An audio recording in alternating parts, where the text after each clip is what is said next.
apa tujuan Ecomas Gap yang disediakan oleh Public Gold ni?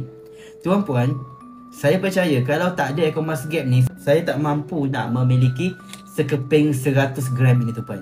Sebab kalau kita nak buat belian secara terus, sangat-sangat mahal bagi saya lah. Kalau tuan-puan ada bajet lebih, boleh juga buat belian secara terus. Jadi apa yang saya buat untuk saya memiliki sekeping 100 gram congkok emas ni, saya menabung gram emas sikit-sikit dalam Ecomas Gap. Ada $100 masuk dalam Ecomas Gap, kita boleh menabung gram emas. Ada $31 masuk dalam Ecomas Gap, kita boleh tukarkan duit kita itu kepada gram emas. Jadi, di Ecomas Gap ni, ianya sangat-sangat mampu milik. Ianya sangat-sangat fleksibel. Kita boleh menabung pada bila-bila masa. Kita boleh menabung emas walau di mana pun kita berada. Saya warga negara Malaysia tuan-puan, dan sekarang saya berada di Singapura. Saya boleh menabung. Bangun pagi rasa nak menabung. Ada saja duit yang memang kita nak simpan untuk jangka masa panjang.